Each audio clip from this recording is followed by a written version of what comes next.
పర్యావరణ పరిరక్షణ అందరి బాధ్యత అని, పర్యావరణపై సంపూర్ణ అవగాహన కలిగి ఉంటే ప్రకృతికి జీవరాశులకు మేలు జరుగుతుందని, దానిలో భాగంగానే వడ్లమూడి ఫౌండేషన్ ఆధ్వర్యంలో మచిలీపట్నం సముద్ర తీరం నుండి విశాఖ బీచ్ వరకు బీచ్లను శుభ్రం చేస్తున్నట్లు రంగారావు వెల్లడించారు. ప్రధాని నరేంద్ర మోడీ సూచించిన విధంగా ఒకే భూమి ఒకే కుటుంబం ఒకే భావితవ్యం అనే నినాదాన్ని పూర్తిగా తీసుకుని సుమారు 45 రోజుల పాటు ఈ క్లైమేట్ యాత్ర కొనసాగిస్తున్నట్లు ఆయన వెల్లడించారు. కాకినాడ సముద్ర తీరాన ప్లాస్టిక్ వ్యర్థాలు, పర్యావరణానికి హాని కలిగించే చెత్తను తొలగించే కార్యక్రమాన్ని వడ్లమూడి ఫౌండేషన్ ఆధ్వర్యంలో చేపట్టారు. ఈ కార్యక్రమంలో వడ్లమూడి ఫౌండేషన్ వ్యవస్థాపకులు రంగారావు మాట్లాడుతూ మచిలీపట్నం నుండి విశాఖపట్నం వరకు తీర ప్రాంతం శుద్ధి చేసే కార్యక్రమాన్ని నిర్వహిస్తున్నామని, ఈ కార్యక్రమంలో భాగంగా కాకినాడ సముద్ర తీరాన్ని స్థానిక విద్యా సంస్థల విద్యార్థుల సహకారంతో శుభ్రపరుస్తున్నామని తెలిపారు.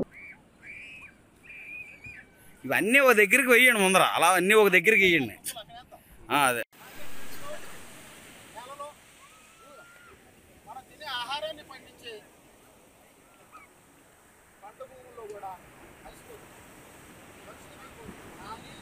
అదే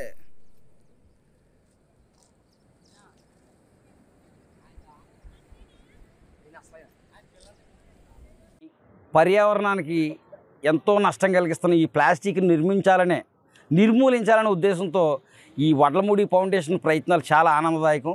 సముద్రంలోని మన పేపర్ వ్యర్థాలు, ప్లాస్టిక్ వ్యర్థాలు పాడేయడమే కాకుండా ఈ మత్స్యకారులు వలలకు వెళ్ళినప్పుడు ఆ వల తెగిపోయి అందులో పడడం వల్ల వాటికి జీవరాశులన్నిటికీ కూడా ఉరితాళ్ళుగా బిగించుకొని చచ్చిపోయి జీవనష్టం జరుగుతుంది. దాని మీద ఈయన చేస్తున్న ప్రయత్నానికి ఆయన ఎంతో అభినందించాలి.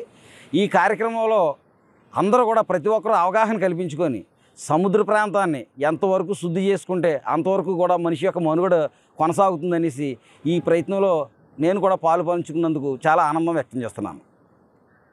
వడ్లమూడి ఫౌండేషన్ అనే స్వచ్ఛంద సంస్థ పర్యావరణం గురించి ప్రజలకి అవగాహన కల్పించడం కోసం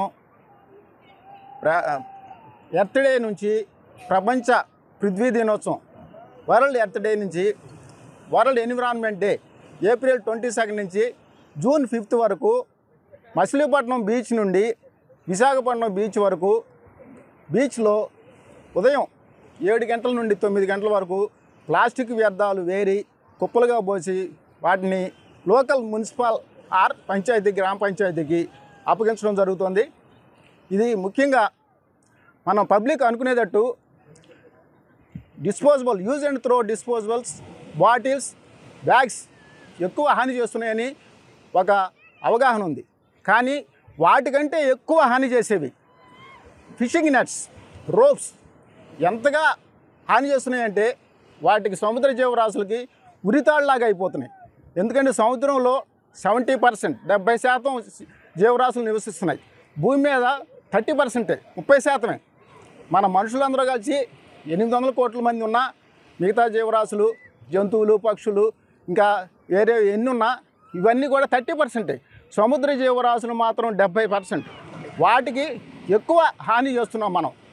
అది అవగాహన కల్పించడానికి మేము ఈ క్లైమేట్ యాత్ర, పర్యావరణ ప్రయాణం from world earth day to world environment day ఎంచుకుని ఈ 16th మేన కాకినాడలో ప్లాస్టిక్ లెస్ ప్లానెట్ అనే స్లోగన్తో ఇక్కడ మీటింగ్ ఏర్పాటు చేస్తాం.